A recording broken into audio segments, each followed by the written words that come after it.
discuss with your colleagues, and make sure we discourage the use of drugs among our young people. Because if we don't do that, what we are going to have is we're going to have a youthful population that is not healthy. And if the youthful population is not healthy, we have a problem. The last is partnership and innovation. The young people, instead of everyone expecting to work for the government, everybody wants to go to the office. I want, when we live here today, I'm challenging every young person here, when you go home, go to your mirror, stand up, look at yourself, assess yourself, how old I am now, what am I doing in my life, what am I doing now? Try to think, find out something that you are so passionate about, something that you love, something that you think you can make a difference in your life. Because you know what? Gambia is growing, and it's growing fast. There are so many young people graduating from the university that are also out there, they want to look for a job. At some point, we cannot employ everyone. There is no country that has provided employment for all its citizens. What we will bring on the private sector and our own people, to be employers and not to be employees. Now, this discussion, we've talked about the thematic areas, then we'll now shift to the problem identification. Every region has its own problem. What are the top challenges in this particular area, in this particular West Coast? What are some of your top challenges that you are facing? Who is the most affected and why in West Coast? Who are the most affected and why are they affected? What has not worked? Government has done so many interventions. They've brought so many intervention projects and programs to you. What has worked and what has not worked? I tell my colleague permanent secretaries that at some point we'll have to even use a different approach. Our donor partners, we will identify our national priority areas. If a donor partner wants to bring money that is not in line with our national priority areas, we'll say, take your money somewhere else, it's not for Gambia. Because we know what we want, we know what are our needs. So in order for sectors to identify the priority areas for the country, your contribution is going to be very, very key in that. The third component of our discussions here is going to be based on experience. We want to highlight real-life examples and inspire replication of them in other parts of the world. During our tour, we visited some project intervention sites in Esau, in Badibu, in Jara, and in other parts of the country. In Badibu, we found a young guy who is very young, who is doing farming.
Off the record, the Honorable Minister and I were having a conversation on some of these that I think really need to come to center stage towards our national development plan.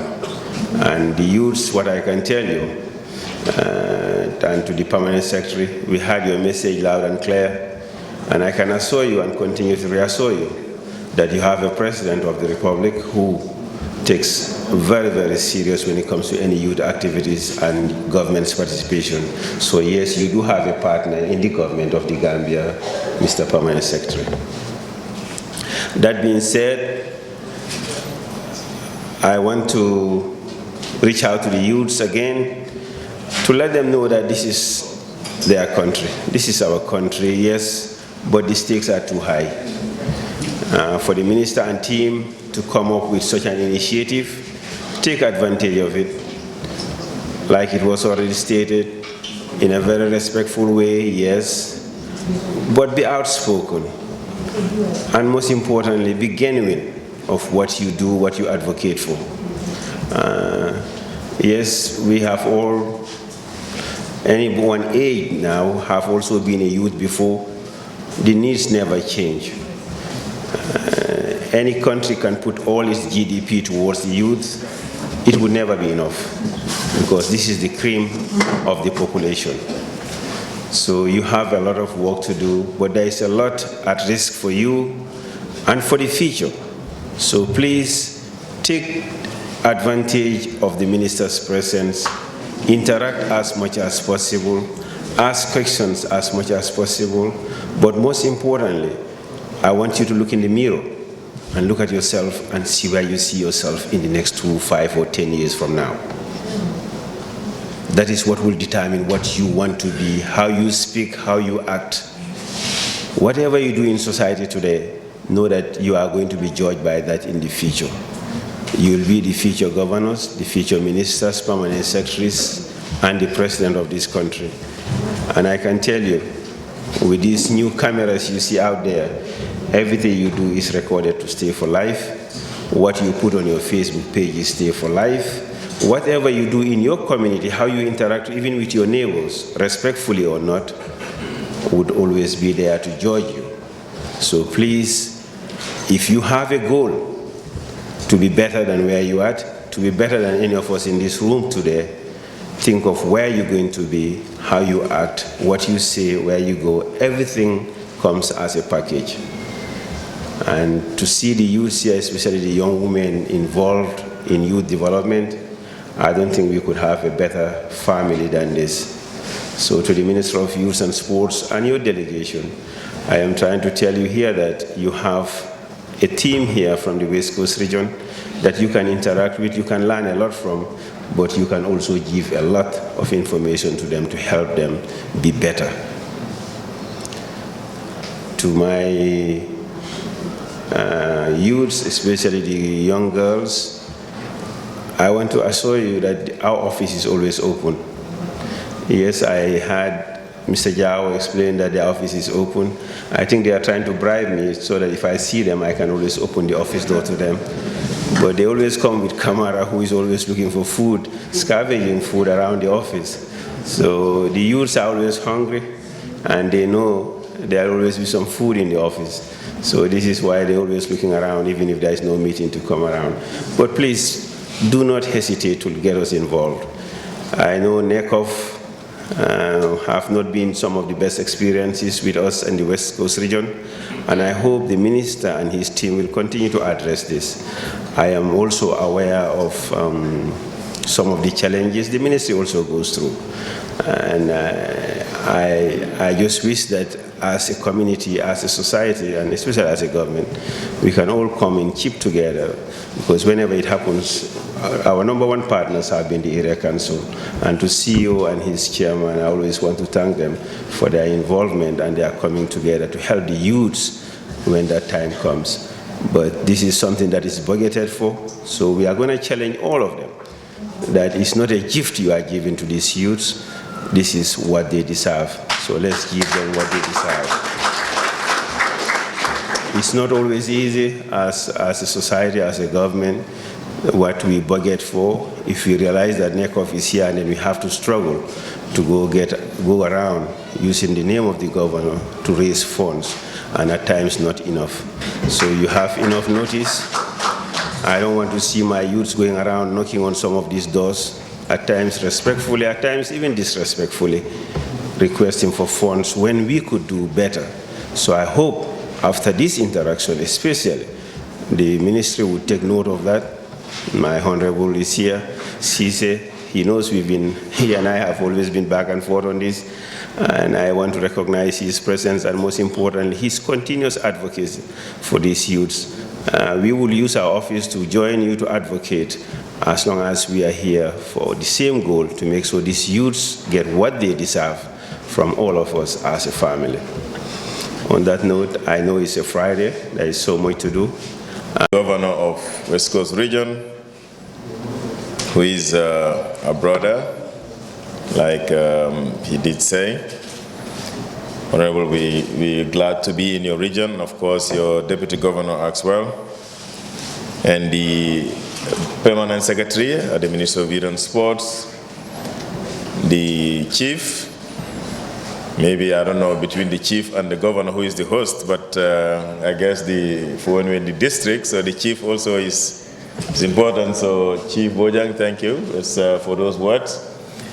The Deputy Permanent Secretary of the Ministry, our heads of the SIS, the immigration and the police that are present with us, and of course the immigration that are present with us, and the CEO of the Brikama Area Council. I was just having a side discussion with Governor, and he told me that, that the CEO was a very good former footballer, so maybe that's something good to know. And it's good to see that a former player is actually CEO of Brikama, so football shouldn't have a problem when you go to the Brikama Area Council.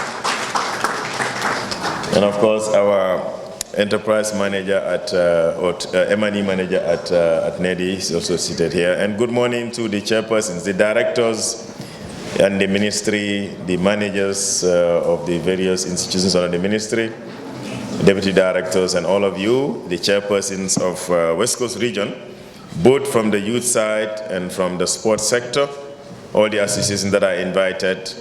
It's good to have you here, and good morning to everyone. Like you said, today is Friday. We don't want to make it a very long statement because we want young people to have more time to discuss.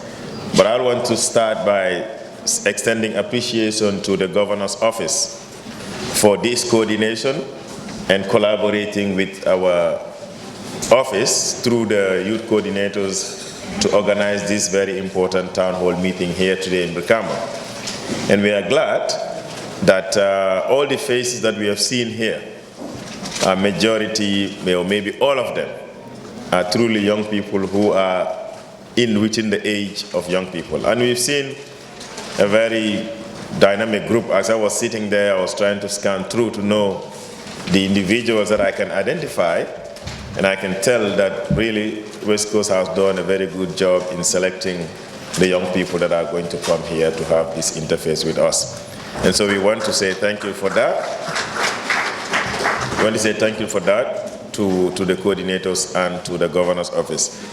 Ladies and gentlemen, our reason of coming here has already been stated by both the Master of Ceremony and the Permanent Secretary. This is a ministry's initiative, but it's an initiative that has received cabinet endorsement and cabinet directive that we engage young people in any way that we can, so that we can be able to dialogue, look at the issues that are affecting young people, discuss them in this forum, but also take the concerns and the recommendation of young people to the executive under the leadership of His Excellency President Barrow, so that government can be able to initiate activities and programs that respond to the needs of the young people, be they in sports or those that are in other sectors of youth development. And the government is doing this because we understand that citizens have concerns that sometimes they are not able to express in a formal setting, in an informal setting, or they're not able to express maybe because we do not meet all the time. But when you have government officials here, whether it's from the Governor's Office, or it's from the security sector, or it's from those of us at the Ministry of Youth and Sports, you have a perfect opportunity to highlight the issues that you think government needs to know. And we're doing this for many reasons, but primarily because in the last year, 2025, we've seen a few demonstrations, we've seen a few young people going out to express concerns. And yes, we hear you when you do that, but we believe we can hear you better when we sit in a normal conference room like this and have these frank conversations on the issues that affect you. But you can hear us better when we also have the opportunity to sit in an organized format and talk about the issues that government is doing so that we can hear them in a normal platform. And yes, we are not saying that everything is available. We are not also saying that we have solutions to all the problems. But you can be assured that the ministry and by extension the government is available and ready to engage and dialogue with young people so that we can be able to hear you, but also so that you can be able to hear from us. And we're doing this because we do not want young people to go to the street at any little time they have an opportunity and go and demonstrate. And we are not saying you shouldn't. Yes, there is a law that permits it, but there's a procedure that we must follow in order to be able to do that and do it within the framework of the law. But before you demonstrate, we think that sitting down, discussing is the best way. Because what you're going out there to do on the street is to call for government to hear. Whether you're using a placard or you have a banner or you print a t-shirt, you have a message and you want officials to hear the message. So here are the officials ready to listen to you so that we can avert a situation where people get on the street and sometimes it turns bad because you are either arrested or, like we see right now, some people are going to court for those kind of actions. But we have a lot of challenges when it comes to issues of illegal migration. Last year, until December, we have had a lot of boats that try to go to Europe. And yes, some have crossed, but we have some that have perished in the waters. That is not what we desire our young people to do.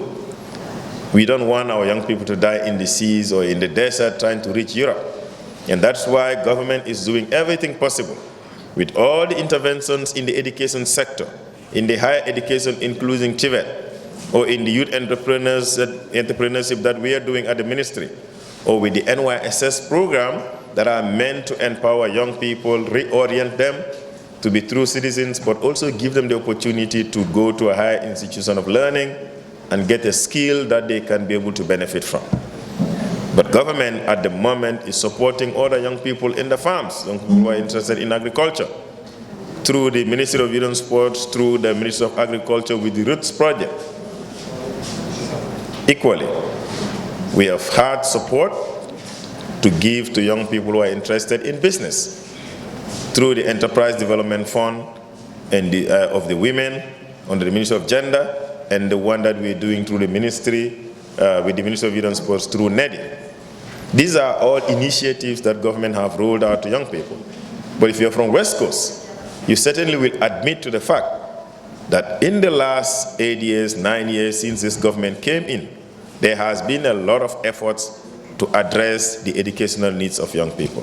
With the transformation of the GTTI into University of Science and Technology, which was opened by His Excellency the President last year, here in Brikama.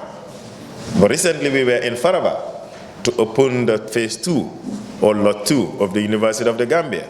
And lot 3, the foundation for lot 3 was also laid. These are all meant for young people. They are higher education, but the greater benefit of higher education is the Gambian young people. And it's because government want to ensure that our young people stay here and get the required education and the required skills that can be able to help them to be better citizens and to live a dignified life right here in their own home country. But in reverse, we continue to see young people's use of drugs.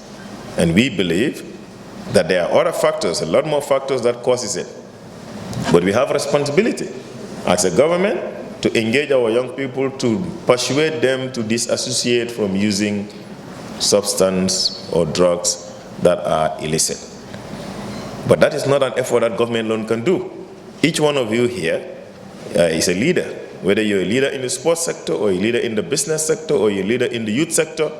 We believe that we have a role to play in convincing our young people to choose a positive life a life where they would not be engaged in drug use, because the usage of drugs leads to anarchy in a society, it leads to destruction of life, but it also destroys families, because once it enters into a community, it changes the social fabrics of the society.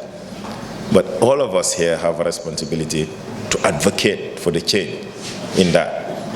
And this is where the issues are. These are the things we want to engage with you so that we can be able to together come up with solutions or propose solutions to these challenges. So I will want to conclude by once again appreciating all of you that have made time to come here, but also appreciate Governor and the Governor's office. Like he said, myself and him did meet in a couple of activities, be it youth programs or sport programs. And you can be glad that you have a leadership that does not limit itself just to the office. They are always available to join you in your programs at the sports sector and the youth sector. And whether it's Box Bar or somewhere in Fonyi or somewhere in Combo North or Combo South, Governor and his deputy are always available to interact. That is an opportunity, and that's something that we must cherish.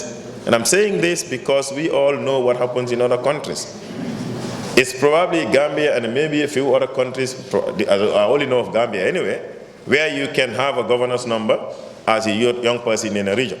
Or you can have a minister's number and you can call and talk to them on the phone, or you just go without an appointment and meet them. These things don't happen around the continent. It's been difficult to even meet with a director, not even talk of a deputy permanent secretary or a permanent secretary or a minister or a governor. But we have those opportunities. So let's make best use of that. We can go in, knock their doors and meet them. Or we can call them on the telephone and meet them. Or we can invite them to a football field, which is not even a proper Nawaitan, and they will come and sit and watch a whole match with you, and you have the opportunity to discuss with them. We certainly couldn't complain about meeting our leadership, because that is available. And that's what we have seen here in the West Coast region with Governor Bojang and the Deputy Governor and all of them making themselves available to us. And I didn't say I was going to make it short, but NACONF, yes, even it's this year, we're coming up with NACONF again, because it's every 2 years. But we believe that these are policies that we have to make work, but we have received a lot of support from the Governor's office in the past and from the area council in the past, and we look forward to that continuous support. We would look into the possibilities of increasing supports to region so that the participation can be effective and we can reduce the amount of time the offices spend on raising funds to support the activity, the participation of the region. And these are challenges. But like Governor said, the wish is there, and government continues to increase the budget that they allocate to NACONF, and we look forward to a better organization this year in the North Bank region. So ladies and gentlemen, once again, on my behalf and on behalf of all of us that are here, we wish to declare this dialogue or town hall meeting officially open, and let's make it civil, let's respect the moderator, and we will have a very good discussion. Thank you very much. Suma collègue nga xam nekk nañ fi yours ñëw pour taxawal seen région bi pour any problème bu fa nekk. Ok, di nuyu Mr Diawla bu baax di ko ziar bu baax. Ok, di la wax ministre ñu ngi lay dalal fii si West Coast di la jox suñu problème yi lay jox na dañ bëgg mu solve. That's the first thing. Suñu problème yi lay jox dañ bëgg mu solve di am kontaan si yow bu baax di ko this is the first time mu am, waaye nag this is the first time yu itam mu doon loo xam ne opportunité la si yow. Santal yàlla bu baax ndax Gambia Federation am nañ regional competition and this is the first this year moo nekk first time mu am, kon yow itam di sa opportunité la pour nga mun a dajale ndaw yëpp pour nga mun leen a génne si situation bi nekk. Ok, sant nañ si yàlla nag si loolu because regional competition bi am nañ West Coast, am nañ KM, am nañ North Bank ak loolu rajo par nañ si ñaar yooyu noonu. Ban moo des mooy final day on the 14th of February. Ba mooy final day danga naa ñu la expect pour ñu gis la suñ demee nag ba nga xam ne beneen réew ñu ngi ñëw fii pour jàppale sport, kon ñu nekk fii nga xam ne yow yaa nekk suñu ministre bi war nañoo mën a gis sa beneen level boo xam ne war naa mën a passé foofu. Gambian Talents nag bëri nañ mais dañ am problème. Ban problème ñu am mooy assist naka la ñu government war a mun a assister ba nga xam ne tey suñu amoon olympique boo xam ne dafa nekk outside naka la ñu war a mun a demee loolu c'est very important ñu ngi lay wax pour nga jàppal si loolu. di la wax tam ne beneen yoon pour nga mun a dimbale ndaw ñi foo nga génn si ndaw ñi gis ak ñoom maa ngi wax nag xanaa kung fu moom gis nañ ne dafa dafa ñàkk doole mooy si support yi soo loolu tam ñu ngi la ko xamal bu baax nga di ñëw si fil bi si ñun di gis lu xew because dañuy gis ne Gambia fooy def football da nga am freedom pour nga def football mais nag pour nga def martial art like kung fu karaté c'est difficult pour nga def loolu soo kon loolu ñu lay ñaan pour nga atteindre sur loolu pour nga jàppale ñu si loolu ak naka la ñu war a mën a traveler pour ñu mën a dem am talent soo xam ne daf ñoo ñëw pour naka la ñu mën a sigilee Gambia because loolu mooy ñor thank you so much. Thank you so much. So just to reiterate, man time also. So contondrio nga obula jeda. We don't have time. I'm reiterating. Yes, Binda. Thank you. Thank you so much, Mustafa. First of all, I want to commend the minister and the government of strides, especially when it comes to women representation in the Gambia. But Mandingkol Kos was a Borinya Fesa Alafani Busawola. When you look at the high table today, it's only male. It's male dominated, isn't it? Yes. I think that is a systemic failure, right? Yes. That is because we have men at the helm of affairs everywhere. When you look at West Coast, you look at the chief, you look at the governor, you look at the CEO of Brikama Area Council and the chairperson of Area Council, they are all male, right? At least if we had a female governor or we have a female chairperson, it would have been a little bit colorful. Aside from that, I work with the Girls Agenda. It is a women and youth-led organization in the Gambia, and we mostly focus on fighting on the reproductive health rights of women and girls in the Gambia. So when it comes to that, we would also let you know that there are young women still in our region that are facing issues related to sexual and gender-based violence. There are women battling mental health issues. There are women also facing unemployment, especially out of school young women. You know, sometimes we focus on young people a lot, but we tend to discriminate and sideline certain groups or certain aspects of young people that we have. So out of school girls and out of school young women are part of those people. How can the ministry ensure they also have employment opportunities like the other young women are having? And also, the National Action Plan on Youth, Peace and Security, this is one of the most comprehensive documents that we have. And all these problems that we are going to be mentioning here are all incorporated in those in that action plan. We also want the government to help us and ensure the costing of our National Action Plan on Youth, Peace and Security. Because when that happens, I believe it will address a whole lot of issues. As young people, we are ready to do the work, isn't it? And also, I think it's about time we shy away from lip services. Like when we have these kind of conversations, we, sweet talk and say, very sweet things that are very nice to the ears. But I think it's about time we work hard to ensure some of these things that we talk about are fully implemented. And of course, some of the policies that we have are also implemented. And the last question that I will leave with is, Honorable Minister, how does the ministry track long-term youth programs, and how do we get access to this data so we can hold our leaders accountable? Also, what specific commitment can the minister make on behalf of the government to the young people and most especially young women of West Coast region? And how can we track this commitment? Thank you so much. As a district sports chairman, my district has a mini stadium in Fonyi Jaro, but the stadium is invaded by rocks and is affecting football around that area. Even if we have a football match, all the districts we have, Fonyi used to have inter-districts, but if other districts travels to our football field, what they normally complain is our field is full of rock. And then the sports committee down there is not financially strong to clear that rocks. We need the support from the ministry. The other issue is on the side of the wrestling. We have an arena in Demban built by EU. It's an EU-funded arena for wrestling, but yet still it's not open. We thank our governor. Last time we met with him and he opened our doors to form a task force to see how this arena is going to be open. But we have some other things there. There is no lighting system and there are other trunks inside which needs to be uprooted. The West Coast Wrestling Association did not have funds to uproot those trees down there. And we need this arena to be open on or before the ECOWAS wrestling competition that's supposed to take place here. So we need the support of the ministry in order to... Tables and everyone present here. My name is Nima Sise, the chairperson of the Sumbala District Youth Committee, representing the RYC here. So basically my questions is to the Honorable Minister. I have 3 questions.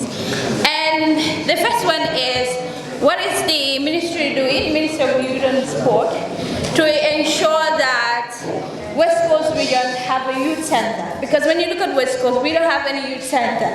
And most of the engagement of young people in this community is very hard when it comes to when we want to mobilize youth or we want to bring young people together. So I want to know what the ministry is doing to ensure that we have a youth center here. And my second question is, when we talk about young people, the issue of sport cannot be left behind when it comes to engaging young people. So I want to know what is the ministry doing to ensure that persons living with disabilities in this country, the issue of sport, they are engaged. Because when we talk about persons living with disabilities, I don't see anything that the ministry is doing with regards to persons living with disabilities, the sport of persons living with disability, especially women in this country. So I want to know the ministry's commitment to ensure that persons living with disabilities, especially women, are also involved in sport activities in the Gambia. And finally, I will ask, when it comes to the ministry's commitment to ensure that young people's participations and persons living with disabilities, the issue of employment for them in the ministry, we want to know what the percentage there is there for them, especially the PWDs. I'm very concerned as one of them, so I'm very concerned about that, and what the ministry is doing to ensure that we are also participating or taking part in youth engagement activities across, whether sport, development, because we have young people that are PWDs that are highly educated in this country, graduate from the University of the Gambia, but yet still they find it hard to have a job. Most of the time they will come to me, so I want to know what is the ministry doing. And on that note, I thank everyone here. Thank you. Honorable Minister and the rest of the team, I will start asking the questions that are raised by some of the young people that we have. West Coast region, we have a very big and powerful youth cycle. It's a WhatsApp platform, and your comment was put there for that other young people that are in West Coast and are unable to come, they ask questions. Somebody asked a question, why is Buyam Mini Stadium still not completed? I suppose the person must be from Buyam. And the second question is, how is the ministry aligning TVEC entrepreneurship and digital skills training in connection to the labor market we have? Because the TVEC trainings, the curriculum and all those stuffs needs to be aligned so that they can capture the labor market realities. That aside, my own side is going to be a concern that I'm going to raise. We know in West Coast region, we have Kololi in West Coast region, or let's say Kerseri in West Coast region, but equally we also have Monong, we also have Kalaj, we also have Sintet in West Coast region. That tells you we have Kololi or Kerseri, which is in the urban, and we also have Monong or Kalaji, which is also in the rurals. But most of the time, we are always disadvantaged in most of the time in terms of projects that comes for when it comes to regions that are supposed to benefit as per their democratic locations, as to who benefits from what area as far as their demographic locations are concerned. Especially if it comes to grants that are for the provincial people, it will start from LRR and go. If it is Greater Banjul, it will come and stop in Brikama. Now we have a buffer. where when you say provinces, it goes to LRR and goes on. When you say Greater Banjul, it does not reach them. So this is a concern that we definitely need to look at. In fact, it is giving us troubles when we invite some of these young people into certain activities. It becomes a concern for them because in terms of traveling and other things, they travel out very far, and sometimes they find it very difficult to go up and down. So this is something that we are experiencing as a region, and we need to look into these things. And I will commend the minister for taking charge of most of the sporting activities and infrastructures, but still there are more to be done in this part of the country, especially if you look at the areas that I will call provinces in West Coast region, because we are the only region that have urban and provinces. But the ministries and each partners, I think these are things that we need to look at. And if there are policies around these things, I think it's high time we review those policies to capture these realities as a region. And the last one, sorry. The last one is when it comes to support in terms of our young people that are into the entrepreneurship. We have seen a lot of returnees in this region that are doing very well, extremely well. In fact, one of them is here, the moderator who wants to do a presentation of a gift he has for the minister and the delegation, who is actually a returnee, doing very well. These are people that actually need support, and they can always be our success stories. They can always be people that we will always be looked into, and people that we always cite example of, so that other young people will emulate them and they will stay put and not go adventure in the irregular migration and the dangerous journey. Thank you. National Award, PIA. Yes, I'm the lead volunteer of West Coast. In the yesterdays, that is the President International Award is here to develop the youth across the country, most especially in the West Coast region. Then we developed thousands of people maybe in the country across the school level, but trying to reach the community is always a challenge for us. So with the help of the minister, how can the community groups, that is the school, I think so teachers are here, and then the other departments like Kung Fu and other groups come together and work to ensure that youth development is developed in the country. And then secondly, how are the youth people involved in the decision making at the national and the local levels? These are the two questions I have. Thank you. So thank you so much. I understand. I am Sulaiman Sane, representing Fonyi Bondaris Sport Committee. I would like to thank the Minister for giving us this opportunity to interact with him. Be rest assured, this is one of the best opportunities that we can give the young people. As you highlighted in your statement, that we will always have a way to express our feelings. And we believe this is the best way that you can interact with us. So I would encourage you to be having this frequently, so that we can avoid other means of expression of views. At Fonyi Bondari Sport Committee, we have a facility, a land that is allocated to us by the Ankara of Mayo, and the dimension is 350 by 350. But since the allocation, we've been battling to develop the facility, and the facility we currently using belongs to the school. We would like to have our own facility, hence the land is allocated to us. We would like the ministry to help us develop the area, so that we can not only focus on football, but we can have a multi-purpose center that can help the people of Fonyi Bondari. And the other question is, if the ministry has funds for the young people, how can we access the funds? Because we always we don't, like you said, we don't want to come here and then be speculating. We want direct answers from you, so that when we go back, we can clear the air. That we always have the information that there is fund for us, but we don't know how to access the funds. What should we do? What are some of the programs that we should come up with that will give us the opportunity to access the funds? Thank you very much. Thank you so much, Suleiman. So just to remind you that we have heads of different institutions under the Ministry of Youth and Sport, the National Youth Council, the National Sport Council. Congratulations for this great initiative. So my concern is my people. I said my name is Fatso, the Vice Chair of Brikama North District Youth Committee. So my concern is last month, January, I and my people, we were on a tour, a committee outreach. So we went to some committees that we had a committee engagement with them, and they mentioned their problem to us. And one of these committees are Brikama Welingara and Brikama Kabafita and Misera. We have this particular field that Brikama Kabafita, Brikama Welingara, Brikama Misera, and Brikama Nema use.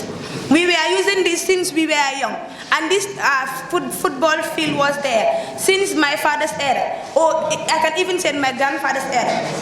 But now we have these people that came from nowhere. They said they are going to build a cold store there. So, and this is the only field that we have as these 3-4 committees. So, and the youths are no more going to fail because the ministry, the governor's office and the other people start bringing their materials, building materials that they are going to build this particular cold store there. So this happened during the Navetan, and it affected my people out there. And this place is near the school, the Brikama Kabafita school. And this is a place very near to the school, and this cold store cannot be there. If there is a cold store tomorrow, it's going to cause a noise to the students in the school. And not only a noise, we will lose our place, the only place that the youth can also go and showcase their talent. And not only the youth, even the ladies, women there, when they have their programs, these CAFO programs, when they have programs, they go there and do their programs. Us, the children and other people also go there and do our programs. So if this field is taken away from us, then where is our future? Where is the future of these people that are trying to be pros tomorrow? Where is the future of these young people that want to become Sadio Mane tomorrow? So like if this only field is taken away from them, where is our future then? So the Honorable Minister, please, this is our concern and take note of it. You can ask question. First of all, I would like to thank the Honorable Minister. This is one of the most one of the most important gatherings that we have attended as youths. I'm not going to be here long because a lot is going to be said here. But my first question will be the National Stadium. How far is our National Stadium, Honorable Minister? Because for so long we have not been watching football. And football is one of the most entertaining sports in the world. But Gambia is like we are left behind. Second, my district football field. My district football field is like a field that we cannot use, and it's the only field that we have. The field is full of stones, and then we have already developed the field, we fence the field, and we cannot abandon the field anymore because we have put a lot of resources in it. So we need help from the Honorable Minister to develop our field for the Jaro district. And also, Mangana community. Mangana community also have come up with very brilliant idea to develop sport in Mangana. And they also have a field, a community field.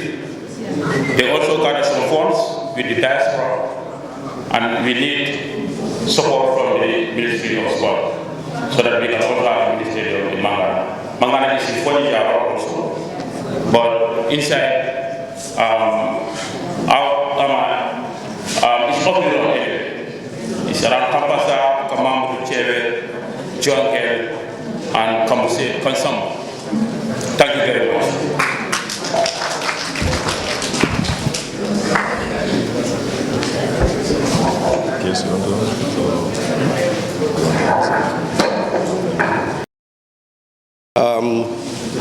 I want to begin with the guy from Kung Fu, Cisse.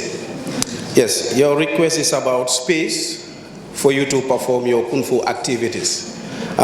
This is very important.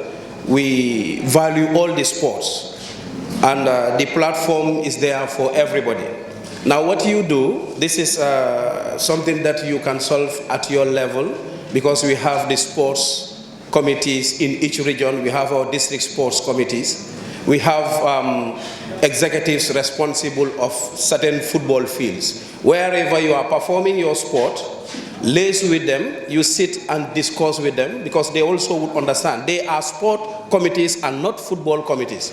So wherever you have sports committees, they are responsible of taking care of or overseeing the activities of all sports. Sit with them, discuss, you dialogue, and then they give you space for you to perform. And let me also inform you that the Ministry of Youth and Sports, we are working very hard to have an indoor facility.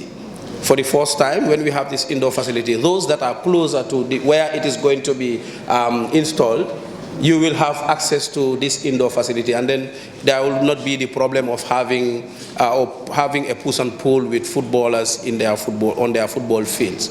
And the same thing will be replicated like we do, with the other sport facilities. And when it comes to the Jarol mini stadia, the second speaker said it has been fenced, right? But it's invaded with stones. Yeah, I think what we do as responsible people, in charge of our sports, in charge of our football fields, yes, it is good to request support from the ministry. But what we want to see always, community initiative. What have we done to address the situation?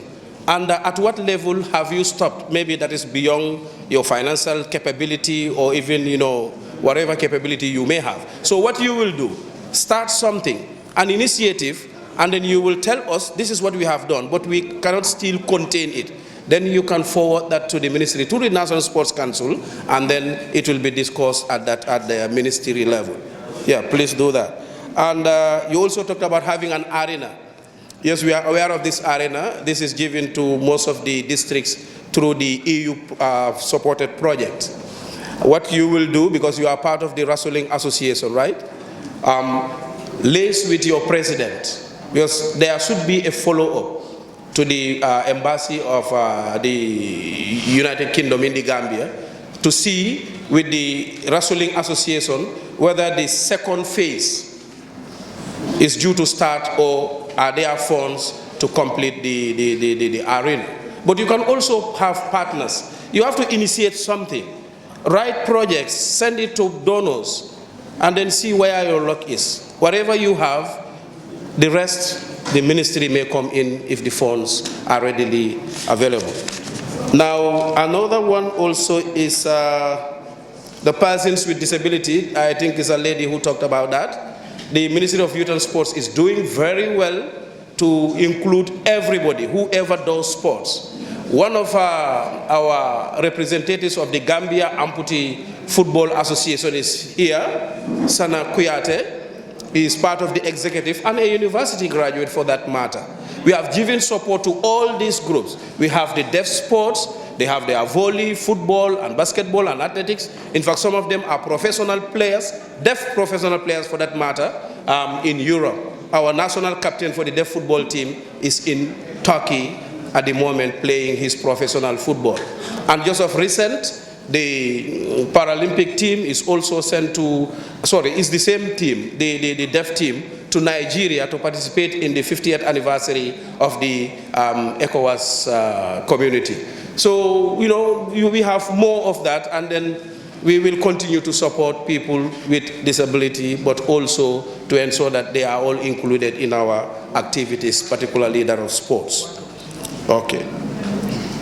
For Mayok, yes, you have a 350 by 350. That's a very good thing, a good news to hear. Like I said, for the others, let's all work together. If we want to put all our hopes in one basket, which will be the ministry, it will be very difficult for the ministry to do it all. So what we do, have partners. Try to knock on the donors and ensure that you have something. Then we can also build up from that and then see what we can add to that. And Mangana, you have also funds from the diaspora. Now what do? Use that fund wherever it stops. You write to us and tell us this is what we are. About the opportunity, but there are a few institutions here that stood out in terms of skill building to give young people the skill they need to be employed. The Gambia Songhai Initiative in Chairman, which majority of the time, West Coast literally dominate close to 40 or 50% of the total student, which is a free program, 1 year hands-on training. We have the National Youth Service Scheme also, which is a household name. Those are, and the PIA also providing skills for employment. When it comes to disability, it still continues to be a challenge, as not just for the ministry, but as a country. But we are doing the best we could do. I think a few years ago, we graduated hard here. It was more of asking about the out programs in the community. It's the same, because like with the new award policy, now the out program now has been shifted from where it was now to a Lansing-based program. Any community or group of individuals that want to run the program, you can apply through the head office in Bakau. You just obtain a form. For now, the form for the center is free, but once you meet the criteria to operate the program, either in your community or region or your district, then when you meet the criteria, then you can run the program. One that is done will identify a community leader and will provide training on that community for the out program, get that person in the international award community, which is compulsory, run the training for him or her, and then set the program rolling. And the program is different from other youth-led initiatives. Each participant in the program are required to obtain what we call participant registration form.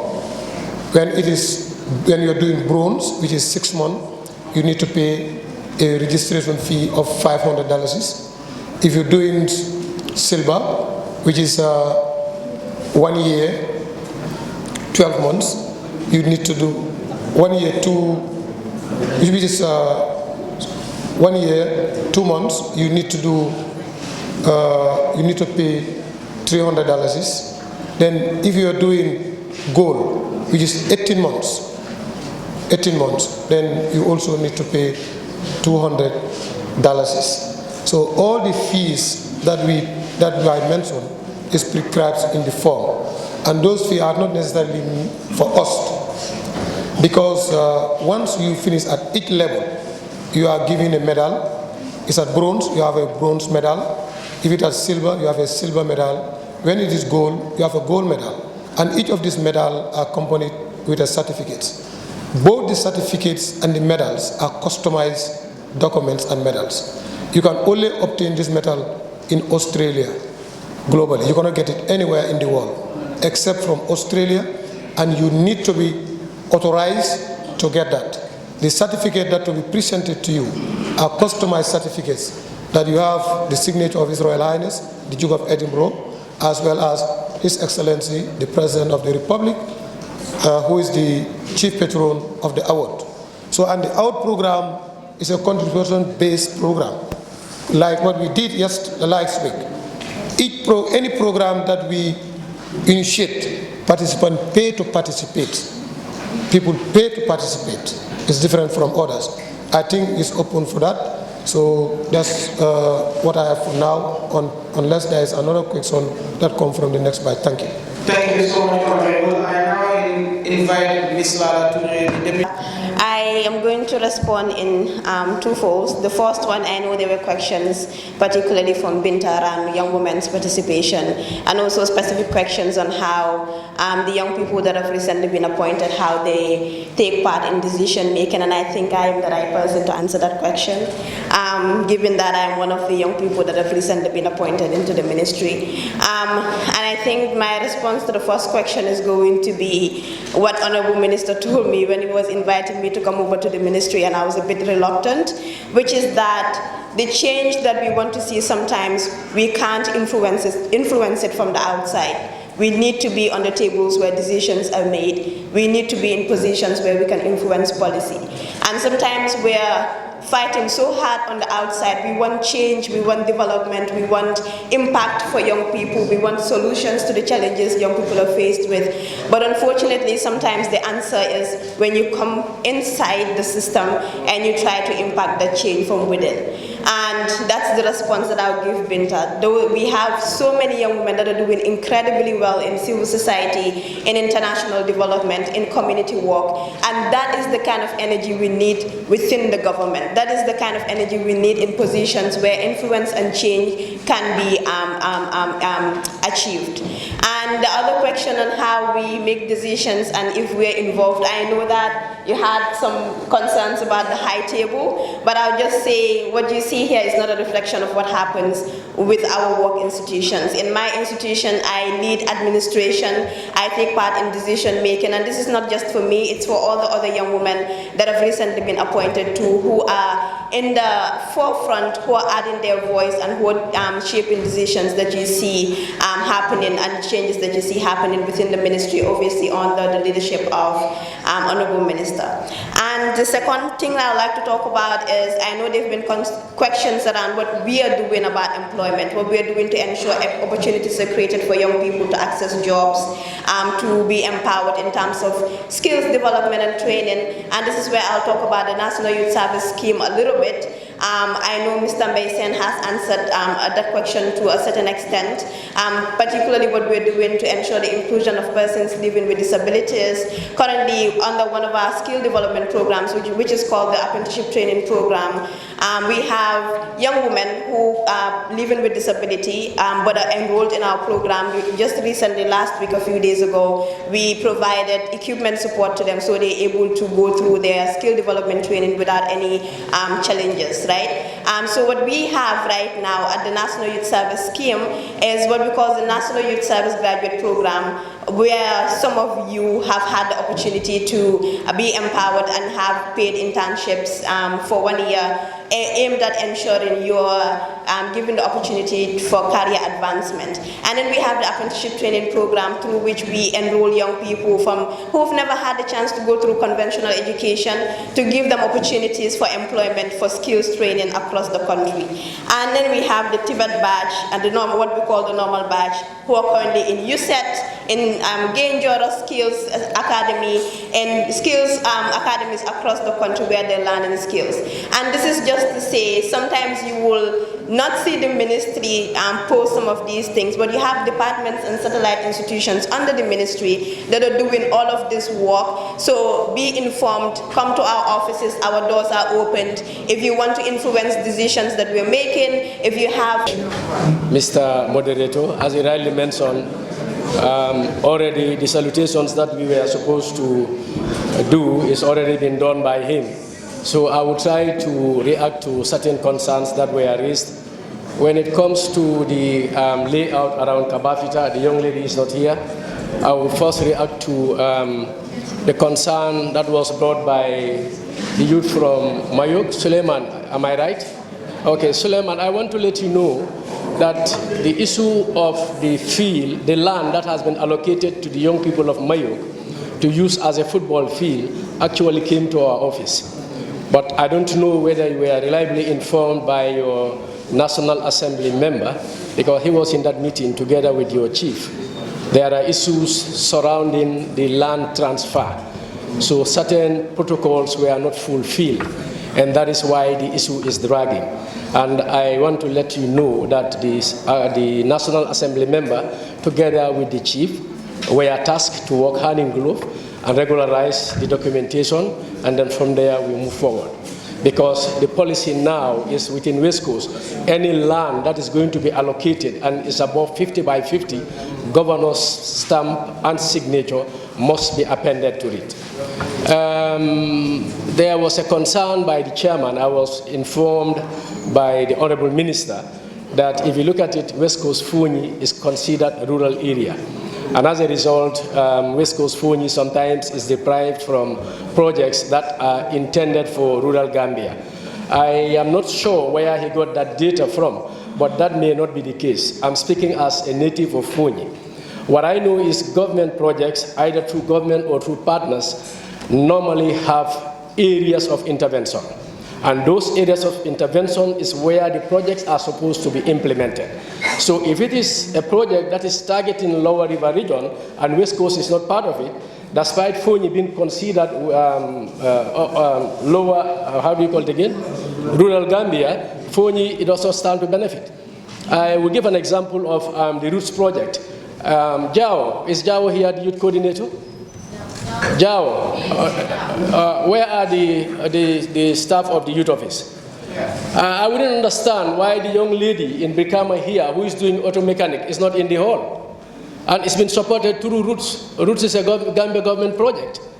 The young lady is doing auto mechanic. She has a garage. She has employed people that are working under him. Why is he not in this hall?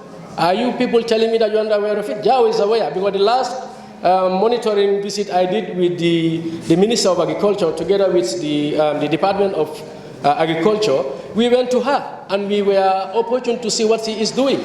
She's even supported through Roots to open a shop where she is selling almost everything that mechanics need. I had the opportunity to link her with one of my cousin brothers in the US who have an auto mechanic shop, and he is selling parts for vehicles that are from the US. And that relationship have already started. So such a young lady would have been somebody who will inspire the young girls here, that the girls can also go under the car and then get the car up and running. So I'm disappointed that she's not here. When you talk about the football field here, it's not a football field. That place is a government layout. And government layout, whichever land that you see not utilized is meant for a purpose. So that has never been allocated to be a football field. The land has been seriously encroached. Nobody within that area will tell you that this land, I bought it. Unless if it is allocated to Ismaila and Ismaila sells it to Jawla. Then that is the only time you will buy it. All the residents of that area, none of them pulled a dalasi to buy land. That land has never been a football field. It was meant, part of it was meant for the GTSC bus service so that they would have moved the depot from where it is, to go and develop that area. And the other project I forgot, and then the Roots project is targeting a cold store. The cold store is purposely to make sure that when our sisters, our mothers, our aunts come to sell whatever that they are selling for that particular day, if they don't finish it, they can go and pack it there. And then the following day, they can come and pick it, go back to the market and sell. In fact, part of it is supposed to be a market. So because that land, part of it is supposed to be a market, that is why when the need came from the Roots project to have a cold store for the residents of Brikama, not only Kabafita, but the entire Brikama and the people that come to do business in Brikama, we said, there are no funds for the market for now. Why can't we transform it to a cold store? Because you all know, the minister, the permanent secretary, the managing directors, their mates will not go to the market in the morning. They will wait until around 4 or 5. They come, whatever you have, they buy in bulk, and then they go. You sell at the giveaway price. So we said that cannot be the practice. Why can't we empower our women such that when they sell, it is not finished, they can pack it. Tomorrow they come and sell at the same price. I think it makes sense. But let me put it to you that it has never been a football field. It was for a market and a bus depot. That is what the land was meant for. As I am speaking, the negotiation is on between the office of the governor, the youth reps of that cluster, and the Kabilo head. Because Brikama has only one alcalo, the rest are Kabilo heads. And the Kabilo head to see how we are able to help the youths of that area realize a playing field. So this is the reason why the cold store, as we speak, construction work have started. Thank you. In terms of Kung Fu, it's already answered. The women participation has been answered. The football field in Mayork issue has been answered. But it's good because there they gave me an envelope that has the same land transfer from the Alcalo to the sports committee, but now the deputy governor is saying there's an issue with that. So we'll consider that there's an issue and we'll allow you to solve that problem. But there's a similar, same Bondali, actually your chief has already written to the ministry. That's why I was consulting with my DPS to check. Because when the president was on the Meet the People tour, that was an issue that came up in the meeting. And the chief has written to the ministry with a transfer document to request the same thing. So whether we will be able to do it now or later, we believe that Fonyi Bondali is one constituency. If it has one football field, standard football field, that could be good for the constituency to use. It's not a promise, I'm just explaining to you that there is already a process ongoing from your chief. Now, the football fields that have rocks, 2 issues came up, or 2 villages talked about the same thing. So I will just give you a general answer. The director, acting director of the Sport Council gave you an answer, because some of these things are basic. We also expect the communities to be able to support or to do that for themselves. It depends on how difficult it is, because we have not been there. We don't know whether it's minor rocks that are there. But I'm not sure what somebody said invaded. I don't know whether you invaded the rocks or the rocks invaded the field. Huh? You invaded the rocks, because that might have been a rocky place from the time you went to make a football field. But as you play, then you begin to see those rocks. But if they can be excavated, then you need, and you cannot do it with a shovel, then you need support. But that's where now you need to write to us to say we have this football field and the rocks that are there cannot be removed by individuals, it has to be removed by a machine. And then we will know how much it costs to get an excavator or a grader to go there and grade it. If probably the rocks are deep-rooted, then even if you excavate it, no matter how much deep you go, it will be the same. So that you'll need to backfill it, but those are things that we need to be able to know. But one thing we will let you advise, make best use of your regional offices. There's a youth office here, they are in the governor's office. They have a space enough to receive any one of you and discuss. There's a youth coordinator in the region, there's a sport coordinator in the region, and there's a regional sport committee and a regional youth committee. Discuss with them, that's why they are elected. And maybe they can be able to bring your problems to Serekunda or to Banjul, because we don't expect the communities in Fonyi to be able to come to us directly. Even if you do, you might not see us sometimes. But make use of your officers and your region. Don't wait for a town hall meeting. It's important, but don't wait for it. If, for instance, they are not responding to you, or they are not bringing your problems to us, then the next election you remove them and put some new executive there that can work for you. All right? Persons with disability, we do. Do we provide special incentives for them? Yes, we do. In our programs, the chairman, GSI coordinator told you. Even the NYSS, 3 years ago, we started recruiting persons with disability. There's almost 5 young people out of 200 that are persons with disability. Hard of hearing mostly, because it requires some physical activities, so those are the ones that are there. But when we advertise, we don't advertise for persons with disability. We ask young people to come and apply. And if you apply and you're interviewed, you have the requirement, suddenly they will take you. They would not see whether you have a disability or not. All they look out for is that they are young people and we bring them on board. Same thing applies with sports. When we support a center, a community, to fence a football field, we're not fencing it for persons with disability or those who don't have disability. When we are doing our new infrastructure projects, we do them for everybody. So if you're a person with disability and sports is an interest, by all means, have a club and then go and use the facilities.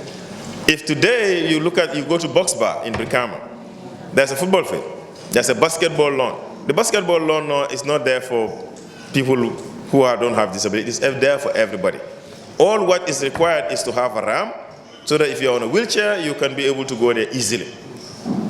If you have challenges with going there, then that's something we can discuss and we look at how we can improve it.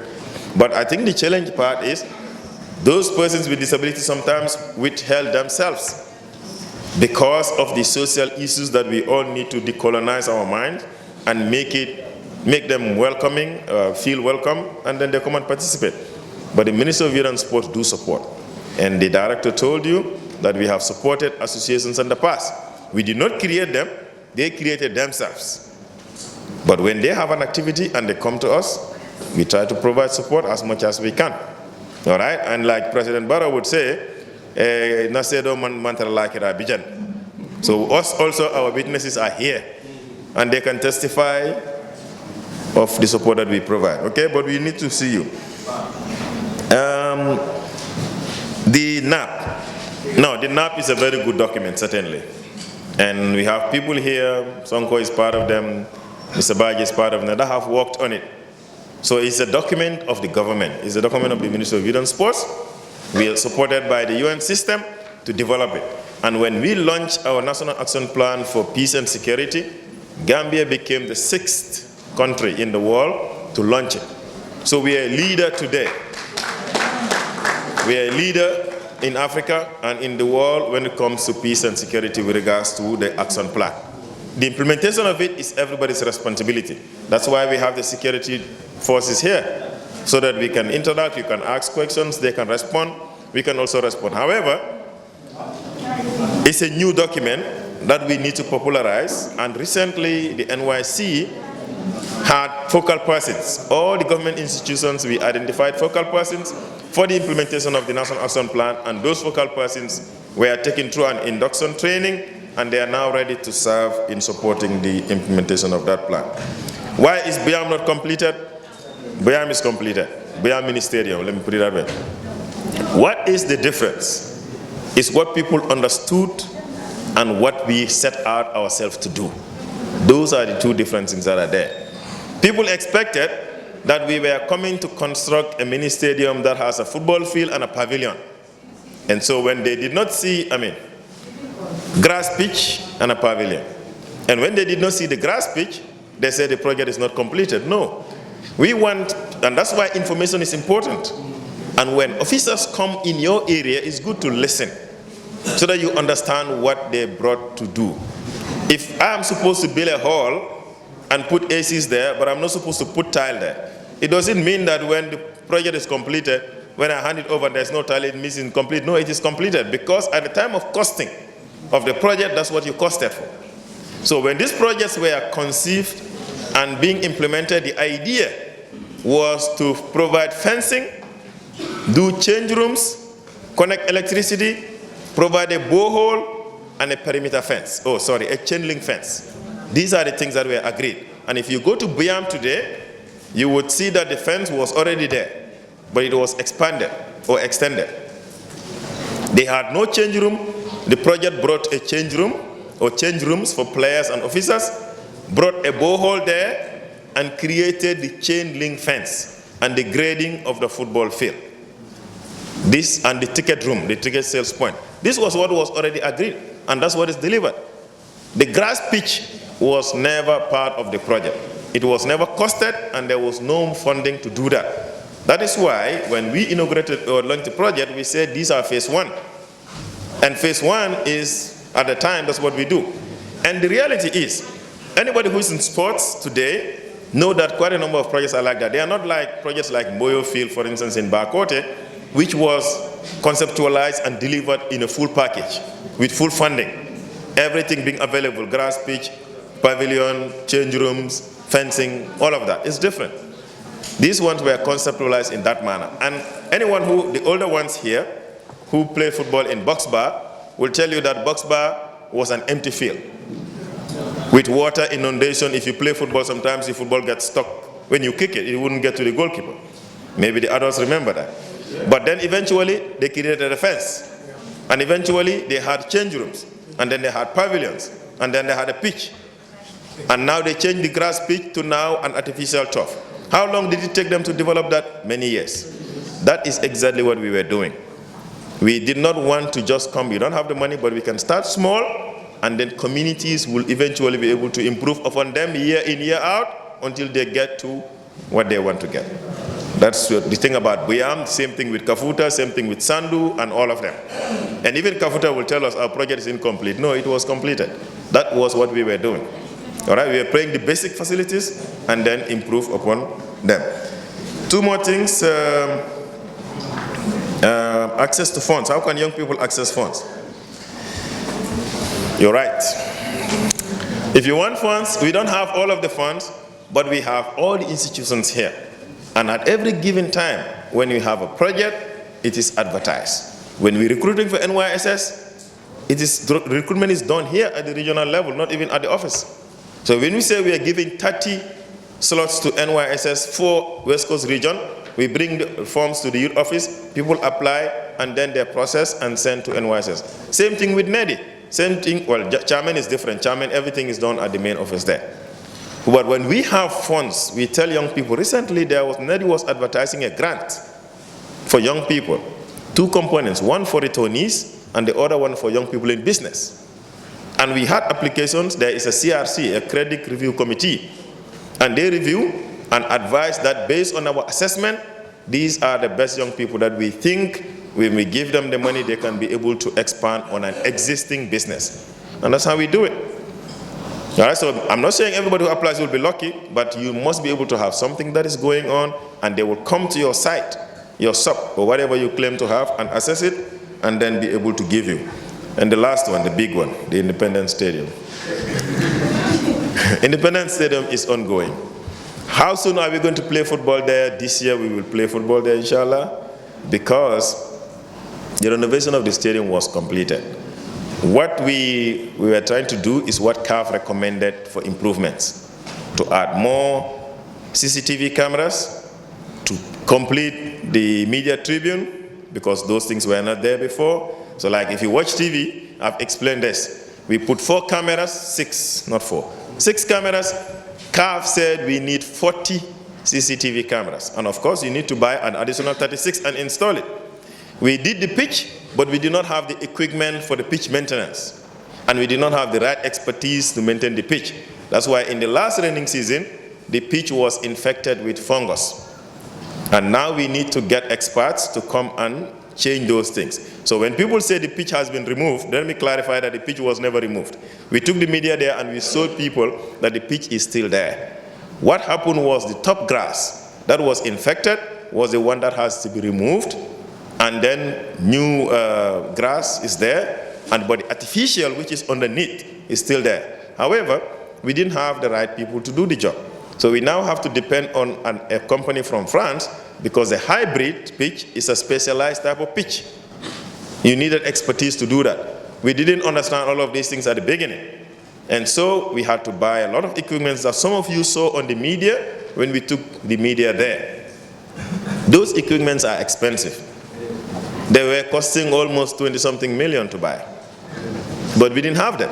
So that's what we purchased now, and the equipments are there. The company is here, and they are upgrading the pitch, and they're doing the work. They're also training our local staff on how to manage it. And the expected completion period was originally end of March, but because the equipment did not arrive from France on time, they have now extended to end of April. But by end of April, everything that relates to the stadium is done. All the other areas, the extension of the gates, the media tribune, the additional CCTV cameras, the stairs that comes from the stage going down, from the stands going down, are all done. And CAF certified all of those things. The only thing they did not approve is the pitch, and now the equipments are here, the staff have been trained. We believe by end of April everything will be done. Government also went ahead to say the fact that we don't have any matches now, they provided the funds for us to remove the old tracks and put 2 new athletics tracks there for athletics. So April, inshallah, we expect everything will be done. By the time we start our...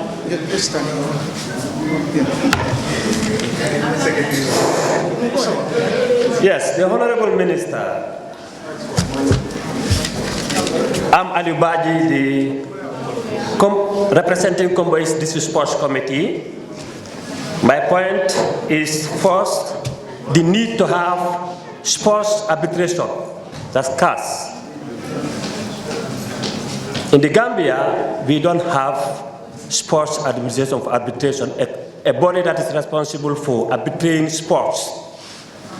And there are a lot of problems in our sports, bullying between the sports politicians or sports administrators. And the body that sanitizes that is sports arbitration. Well, in 2014, we are told it was difficult because at that time, we have only one sports lawyer, but a Cameroonian lawyer. So I do not know as now how many sports lawyers do we have so that we can have this body. Otherwise, we'll have problems. 2, education, sports education. As now we don't have any institution whereby the athletes, the coaches, the sports administrators will go and upgrade themselves. I don't know how is your ministry doing so as to introduce sports courses either at the university or the Gambia College. Thank you. 3 is sports policies. Before '94, the policies, education, if you are to build a school, at least you need to have a space to have sporting facility, that's a field. But now it's no more. And unfortunately, these fields, we are losing them. Because for classroom extension, Abuko lost their field. Abuko, UBS, and SSS. Brikama, Pirang, and continues. So to me, there should be a collaboration between your ministry and education ministry. Go ahead. And education ministry to stop or ways to at least, yes, there should be, the population is going, classrooms are extensive, but we should not also be losing fields. We should have an alternative. The 4th point is district funding for district sports committees. Yes, I know. No, you don't know. Please. Sorry. Let me complete this thing. Yes, funding for district sports committees. Before, the sports committees were handling football, but now football has its own. The sports committees are collapsing because we have no area whereby we will have, earn money. Even to conduct meetings is always a problem because football is not now with the football committees. So I think at least there should be a subvention for this sports committee so as to engage in their other programs. Thank you. Thank you so much. I think we should respect time so that we go against. We have like 20 minutes. So if you want to be here for you believe that you have a lot of important things to say, and then I stop you, you want us to do push. So Director, my first question is regarding subvention for the RYCs and the DYCs. Because you understand that the RYCs are not subvented, and for that be the case, the DYCs are really crying for support at some point. So I think it's important for them to be subvented. Number 2 is regarding to mobility. We understand that at the Youth and Sport Office, they have motorbikes, but that is not enough. At some point, the RYC want to do activity at Fonyi Kalaji. The only thing that we do is to pay fare. Or we go to the governor and start borrowing them vehicle. So I think if the ministry can able to support us with mobility, that will add value to our work. So at the Youth and Sport Office, we also have computers, about 4 or 5, if I can remember very well. But these computers, some of them are not in good shape. They just welcoming dust at the office. So I don't know whether the ministry can able to support and see how best they can able to provide some computers for the officers. So the next thing is a welcoming news. Honorable Minister, we have a land at Amfoni for the youth center. So I want to appeal to you, if you can able to support us along the way, for us to have our own youth center within West Coast. And a recommendation or appeal. We want to appeal to you, Minister, through you, for the central government to see how best they can able to settle that difference with the local government within our region. It's really hindering the development of the young people within this region. So aside from that, I have last one, that is regarding the migration. I think all of you will agree with me that we are affected. That is for the Gunjuru, Sanyang, and Tanji.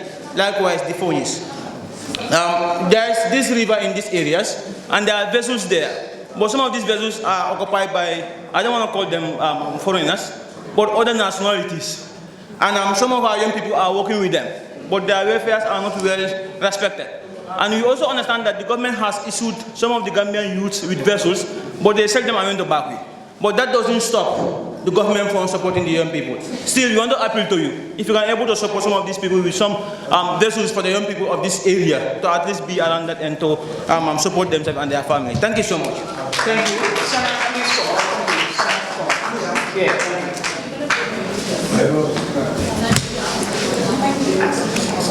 Thank you, my boss, for giving. I am Sana F. Piate from the Gambia Amputee Football Association. I am the admin secretary. I have just a few questions for the Honorable Minister. And that is, how can the ministry support grassroots amputee football in this country? Because since the formation of this football team in 2017, we have only 2 teams, which is the West Coast Amputee Football Team, the North Bank Amputee Football Team. So we want to extend beyond that. We want to have amputee football at Sierra and UR and Banjul as well. So we want the support of the Ministry of Youth and Sport. Second question is the infrastructural development for amputee football. We all learn that there are pitches across this country, but they are not friendly for amputee football, because amputee football we have pitches that are standard, but these footballs in the country cannot be used for amputee football as well. And my third question is, I have a friend which the Honorable Minister knows, Ibrahim Jallo. He is invited to Tanzania, which is March, to participate in the Kilimanjaro grade running, which will be in next 2 months. So we definitely need the support of Minister of Youth and Sport through NYS, because I can learn that NYS was the first institution to present the blade to him, for him to participate in that event. So the event will be March, so we need the full support of the Ministry of Youth and Sport as well. Thank you. Thank you. Of the District Youth Committee for Brikama South. It's good that we have these structures in place. I'm just being brief because of time. In the sense that, looking at the district, thank you, Pablo, for coming up with that. It's very good. At our level, Brikama South, as a District Youth Committee, we've taken the responsibility upon ourselves, going around to communities and schools to meet the people that we are representing. It's good that when we say we take responsibility without needing everything coming from the government, it's good to sound like that. But sometimes you understand, we are young people, we have families, we have other engagements to do.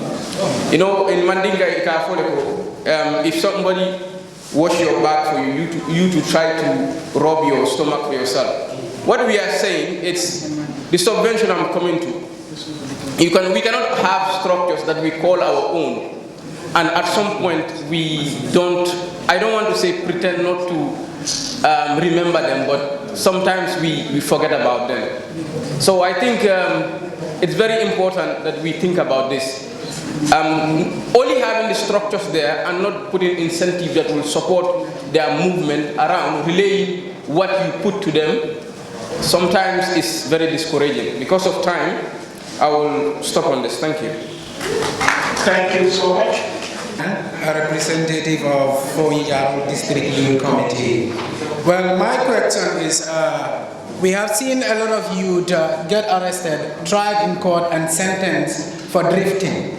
Yet this act is an internationally recognized sport, motorsport.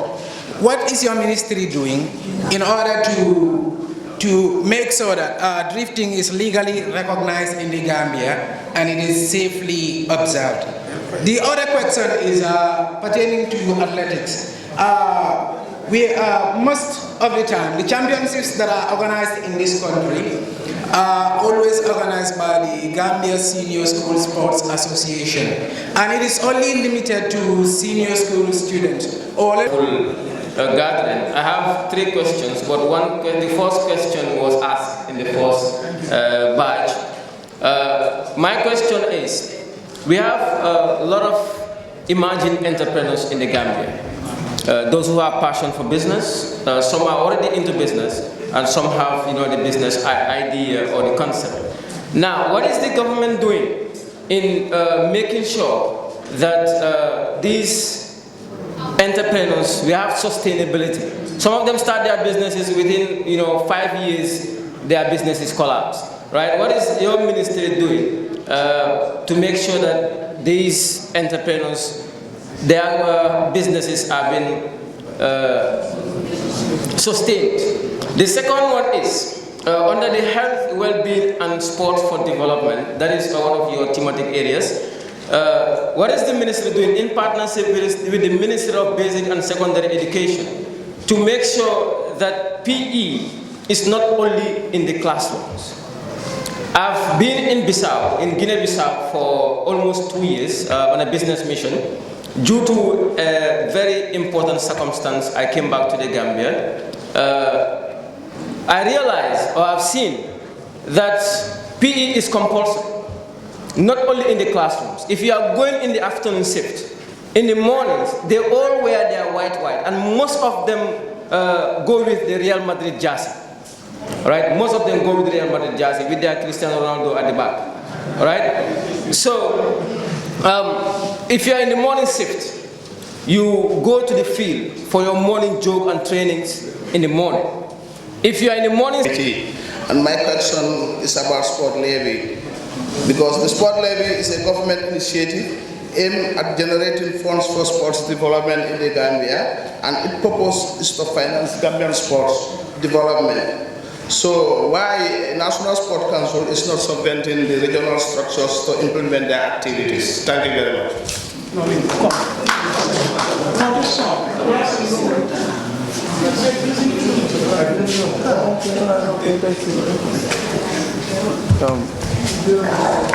Good afternoon.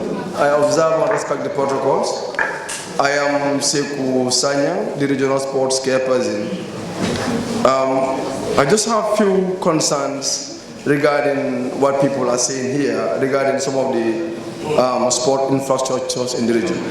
The first thing that I want to appeal to the minister to work with the Ministry of Land to see how best we can help us provide land documents for these football fields to avoid the ongoing land disputes and the future land disputes. I think it's going to be very much important if your ministry and the land ministry can work together in helping us trying to acquire these land documents for all the sports infrastructures in the country, so that at least in the future we will not face this kind of problems anymore. Two, the next thing is, I want to inform the young people that in sports, that the regional sports committee is not there for your problems only. We only know them if they have serious problems that they cannot solve at their level. It's the time we will know them.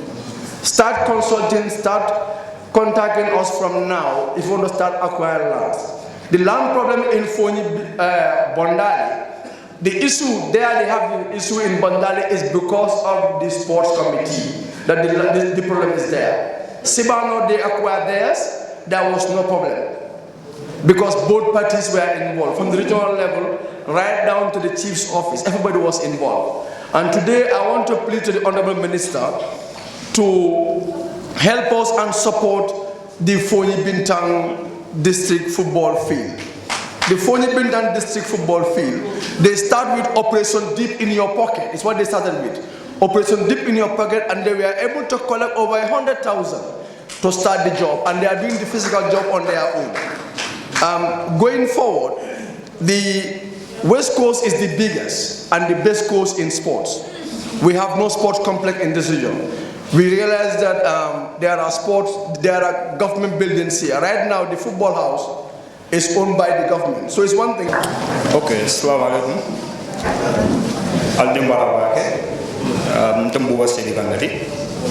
I think Namira Jang and the only Bakary here. Ndambala Bakary Tia, Minata Jamimbe, West Coast of since I'm maybe for lack of skills, all at Nantala Babu, Mamejo. All at Nantala Babu, Mandula, the other any office game car qualification. Nantala Babu, Manukuya Sotonanje, Sabamasa Sotonanje, New Catita, Prisoner Kono, Surabi Bala, Fogola, Atoluma, Pistuo for New Catita Tema, Catita Tema. I think you feel that pain in the prison, no medicine. Men Mufokoti, I told them, Bolti, it's a photographer, Doctor Yamimbe Makoy. Our life is a bit extreme. These are the trauma and minister of the day. Ebe do come back on a desert or 5 days. The one that joke about more of a you know, na back way thing, a mini face.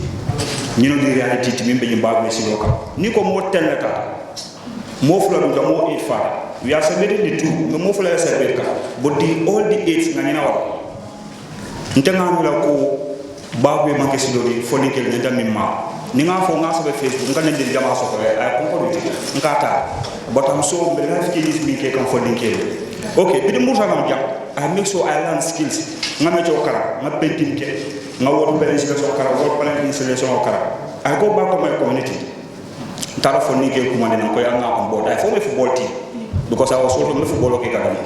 Nga football team all form mini am do lo jabata ta school I been on board. School da mama tina elefta mini also. Mejo fa nkara because wala tina tata. Fo nga ni sa so to na ni ngapala di mo so to na je foni kel do lo je fote la. Wol be je fata ni sidol kam. These are the things me and only face in sidol kam. Meto ni na tam ko okay, let me make a side.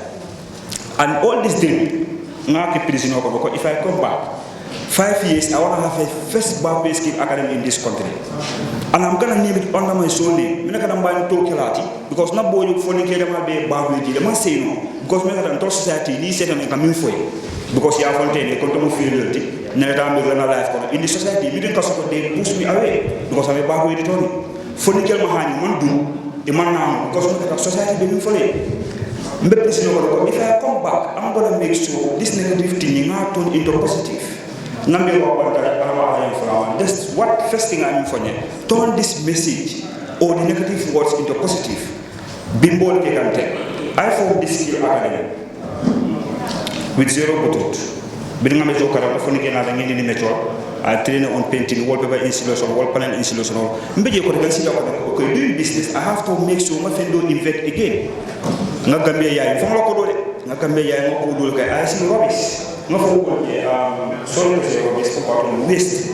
Niye ko ko ni waste be to la into nyaati le. I start to move ma ko sino to mo na ngena di bidaw ngena di porte ko nga so ko fani.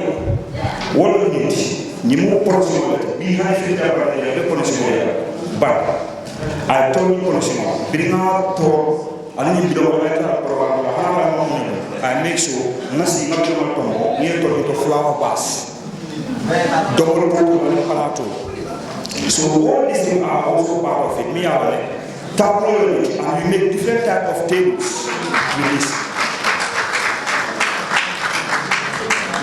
we have different type of samples of possible tone medina ma fo ke grand because we don't have the money to have maximum mesa ni nga so be different our own level still now 200 youths minana university level college level minana phonical me am do itulo fenko e promotion ko sifa do nyaal we make sure we bring them on board because mo fene mi ando if our society ko be danger di fay mo be discriminate kan these are the people who bring them on board. Currently, a lot of them are qualified. Me and the behind they are trying to go school to arts and crafts students. They are on this. So you we need because over 2017. Folk to be I think I'm the only Bakary me and for a failure in finance, but make sure money from manufacturing from money from and from the farm. So I think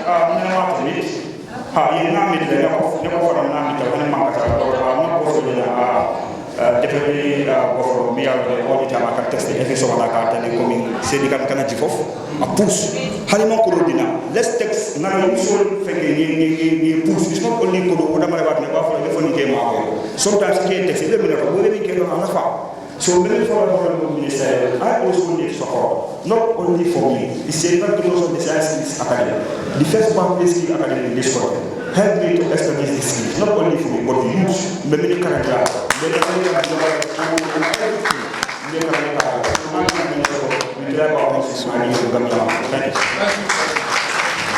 thank you so much, Sedi Khan. Now we've come to the yes.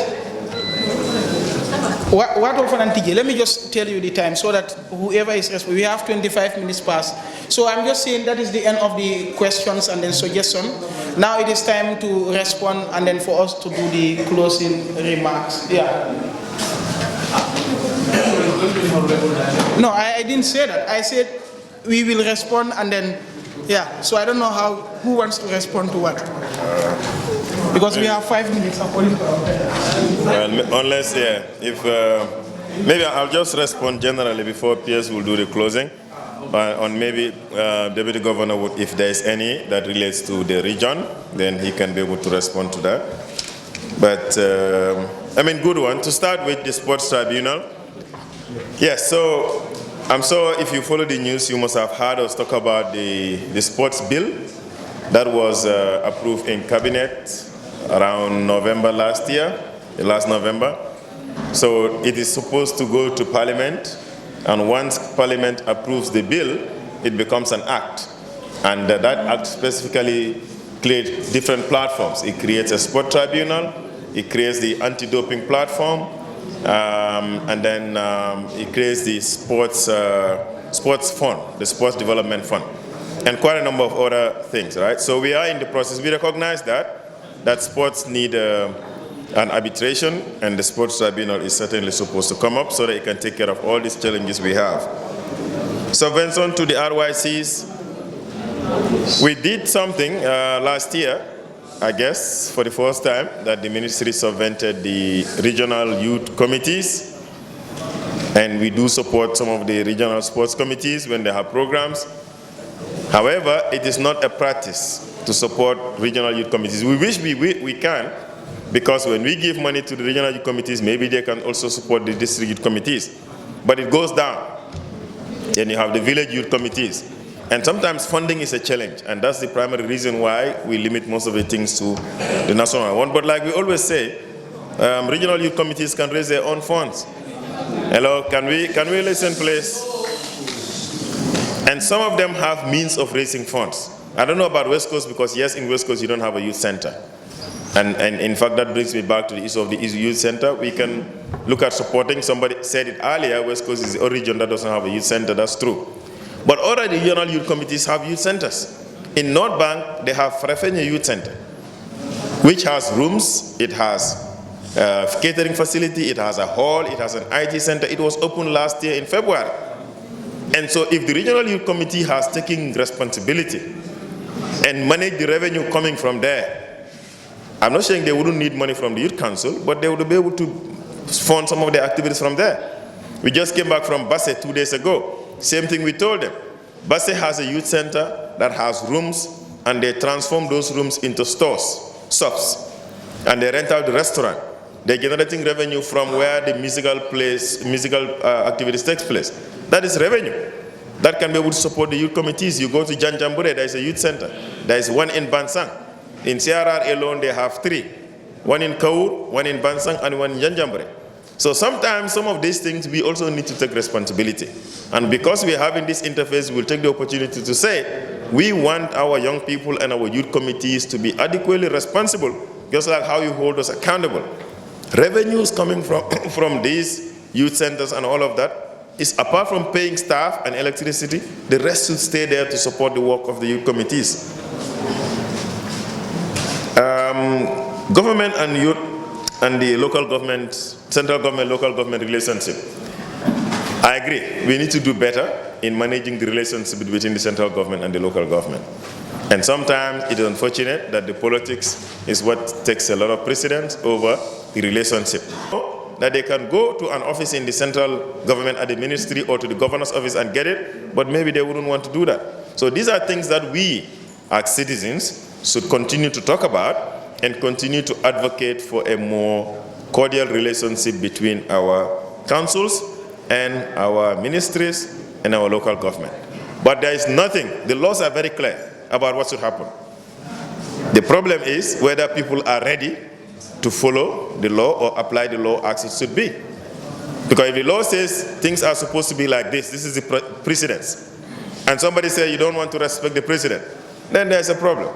And I think this is exactly what is happening. But notwithstanding, we can continue to talk and hopefully we'll get our problem solved. Fishing, young people are interested in fishing industry, in fishing. You know, if we would wish to see young people that are interested in fishing, Gambians, and we will be ready to support. The experience in the past has been not good. We have supported young people with boats that you don't see them anymore. Through NEDI, we provided it. In North Bank, it disappeared. In the combos, they sold it. I'm not saying they used it to go to Bakary, but maybe that's what happened. And maybe it's more about the enforcement. And because they were handed over to them, they own it. So anyone that is here and you know of a group, I'm not talking about individual, a group that is interested in fishing and think if they have a boat, they would engage in fishing, we can discuss it. Not now that we would not hand it over to anybody to own it, we will continue to own it, and then you work and then agree with Nedi on somehow you manage it. If you're able to pay off the amount, you take it. At that moment, if you sell it, no problem. But even in the recent past, just in 2024, we gave young people who are interested in tailoring machines. But you go to the shops that they say they own, just like I said, the grants, the tailoring machines are no longer there. Either they have closed it or something happened to the machines. So these are things that we also need to say. Government is doing quite a number of things. Maybe the publication of it might not be adequate to the level of people, to the knowledge of people. But whether it's tailoring machines, or it's fishing boats, or it's support to young people in agriculture, or young people who are involved in painting and we buy equipment for them for painting, we are doing all of these things. And some of them we don't publish. It's like what happened with the 6.5 million that we published recently. And people thought that was the first time that we did it. No. The difference is, this time around, we put all of them together, organize a ceremony, and then we publish it. And people said, oh, ministry gave 6.5 million. We've been giving 200, 500,000 to communities before. But now we understand that people want everything to be publicized. We will continue to publicize whatever we do, so that people know that we are doing something. But we've been supporting communities. And that brings me to the issue of Bintang. Chairman talked about it. I don't know what Bintang people told you, that they what's it called? Kafung and got more than 100,000 and did some work on the football field. If they told you that, where is Bintang? People from Bintang. That's not what happened. We gave them $100,000. The ministry, I'm not DPS. The DPS is out. Drifting is illegal. If I'm going to be direct, I would say drifting is illegal. And illegal activities are not supposed to be encouraged. For many reasons. Because it has an impact on who we are as a people. It brings about a disorderly nature and chaos in society. That's why we have rules. Because otherwise anybody can get up and do whatever you want. But the reason why rules are made is to guide the human behavior. So if young people go into somebody's vehicle or go into a vehicle and then they go around drifting in the communities and causing accidents, you don't expect the government to just sit down and watch. Because it is a minority that is doing that and disturbing the majority. And the reason those who are arrested and prosecuted are not arrested and prosecuted because of mere drifting, all of them that are in prison for it is because they either knocked somebody and caused damage, bodily harm, broken arms and broken legs, or they hit somebody's fence and destroy the person's house. Those are the only people that are in prison. There is nobody out there who is in prison just for mere drifting. Of course it's illegal, but everybody who is today in prison and sentenced is because he has done something. And we've seen the cases. In Abuko, we saw the life of a young man that has just been rendered, I wouldn't say useless, but very difficult. A student who gets up and goes to school one day, and then is not able to go home. He went to hospital. And what happened? Both legs are broken. Is he able to go into work again? Should somebody's joy result in the inability of a young man whose life has been destroyed? No. Or you have somebody's house and you go and hit somebody's house. Or we saw the lady who was hit at Latrikunda, a woman who gets up from home, paying school fees for the kids, taking care of their families, selling on the streets, and a driver come and hit you, and now you're not able to do that. Who takes care of that lady's family? These are the realities. So in as much as we want to do sports, we must do sports that is legal. And the drifting thing, I'm sure they told you, even was on Gambia published it. They said they met a minister and they have direct contact with the minister. That minister is me. I had conversations with them, brought them to the office, said, let's talk. Follow this process and get yourself legalized. They did not want to do that. What do you want us to do? Very little. We want to recognize it as a sport, but there's a process to recognize a sport. You have to go and get all your constitution, get your executive, go to the sport council and get yourself registered. Then we can talk about legalization. But they don't want to do that. The last time they said, okay, allow us to go and drift at the GCCI grounds and provide security. We couldn't do that because the sport itself is not yet a recognized sport. So young people must be ready to know that laws are there for a reason, and we must be ready to follow them. Then there will be no problem. Do we have money to build a drifting facility for now? No, we don't, because we're even having challenges with putting up structures for the recognized sports. Not to talk of other sports, but there are avenues where they can do it. And all you do is get old tires, and then build it around, and they can go inside there and drift. But you must be able to transport your vehicle there without drifting on the streets. In Canfin, every night, people are sleeping. These guys will be just making all kind of noise at 12 a.m. or 12 p.m. or 1 a.m. So that's it. But I don't want to take a lot of time. It's sometimes difficult and passionate to talk about these things because of the lives that are, even lost. We know of the incident around Marena when they killed that young guy who, was coming out of school. So these are the things. I don't want to go beyond that. The master of ceremony is standing right here. I'm sorry he's telling me, man, shut up. Closing remarks. Buba is a gentleman that I have never met. I have never set my eyes on Buba despite talking to him on a weekly basis. How did I come to know about Buba? I was following Peter Gomez's Coffee Time program, and I heard Buba's interview with Peter. And then the telephone number was shared.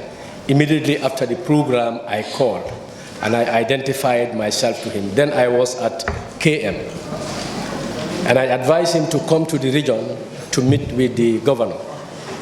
Before him coming to the region, I called the governor and shared Buba's story with him.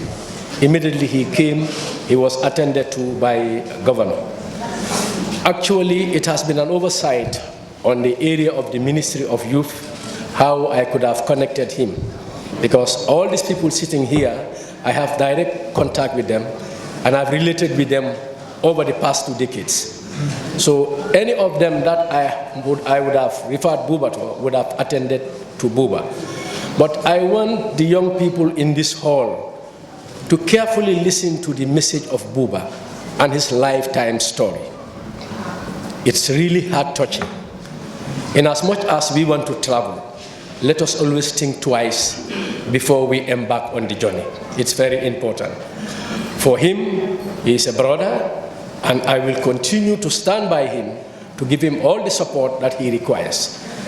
It's the first time we are setting eyes on one another. So, yes, I've never seen him before, neither have he seen me. That's by talking to him from June up to January this year, almost 7 months. I'm seeing him for the first time. Thank you. We'll be in it together, okay? To the young ones in this hall, we are all claiming is Juma. But the staff in the governor's office know that when it comes to work, I sometimes compromise Juma prayer because I see it as jihad. I'm serving my nation, and I have no regret for doing that. So if you feel that you don't want to miss Juma, it's fine. But I believe what we are doing is very important. It's very, very important to the upkeep of the young people. It's important to the development of this nation. I reflected on the banner, and all I see is government logo. I have not seen a logo representing an international community partnering with the ministry. Let's applaud the ministry and the government of the day.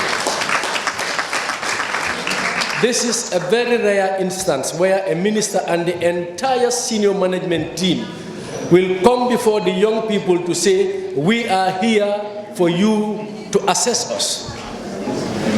Please come out and tell us what we have done good, what we have not done good, what the challenges are, what the limitations are. Only someone who is accountable to the people that he or she is serving will be prepared to do that. This is 100% transparency. I remember when I was working with Child Fund, then it got to a time Child Fund International have to hire a Senegalese as our country director. Then the Honorable Minister was working with CPA, Child Protection Alliance. After 1 year, the Senegalese was on contract. We had a Gambian to come on board, one Usman Cham from Sukuta, as the country director of Child Fund. 3 months, he made his assessment. He realized that Gambia was the best kept secret. We were doing things that Senegal was not doing it. Sierra Leone was not doing it. But what they do is, however little it may be, they will write a story, take pictures, videos, and share. And Gambia was not doing it. So after 3 months, when he concluded his assessment, he realized that we are doing things far beyond what countries in the sub-region are doing. But it's because the country is not sharing. So what he started instituting was, every project, every 3 months, you must have to write a success report of the projects that you implemented, whether completed or not. And it was compulsory. When you come to management meeting, you have to present the report of the projects that you have implemented. Guess what? After 1 year in office, Usman Cham was appointed the country director of Child Fund, confirmed, and was equally appointed director of West and Central Africa, because what he instituted as a country director. Listen to the story of the Honorable Minister. They've been doing a lot. $500, $100,000, $1 million. But for them, no, these are things that we don't need to share. And that is why young people everywhere will be questioning, what is the ministry doing? Because the information is not shared. With the availability of the social media, and we know that all these young people are in the social media, there is no better platform to be sharing the information of the work that you are doing than in the social media. Yeah, sometimes there is this saying that you cannot blow your own trumpet. But why do you wait for somebody to blow your trumpet when you can blow it yourself? Let's share the information. Let's engage these young people. Let's interact with them. Because it's very rare for a minister's number to be in every community in the Gambia. Sometimes people will come, I want to meet the governor. I said, go and sit. If you have the patience to wait, you will be attended to. We have an open door policy. It's a clinic, and we serve you on first come, first serve basis. But sometimes we have to take preference depending on, your problems. So sometimes myself and governor, when we have less visitors, that day we will be talking on phone up to late at night, because we will celebrate it to say today the clinic is less busy. So young people, this is an opportunity. Make the best use of it, and we thank the ministry through the government for this noble initiative. On that note, I thank you very much. One thing. Your name again? Mustafa. Mustafa. I don't praise people. I am not a praise singer, but I believe this ministry is very lucky. You have a permanent secretary that I worked with for almost a year. And I know the kind of a leader that you have. When I was with him in the ministry, it was very difficult for us to be seeing eye to eye to talk because of the respect we accorded one another. That ministry was a very crucial ministry, very complicated ministry. Cases will be there, they will be brought, everything will be done, finalized. Come a new minister, they want to come and start cases again. I was making the very best use of him. He is a real team leader. I allowed him to be the team leader. All administration, he handles it. But there is never ever a time that he will go solo in doing activities without consulting the relevant stakeholders. That I know of him. And the Honorable Minister, I told you, I worked with the Honorable Minister when he was working with CPA, I was working with Child Fund. We've implemented a lot.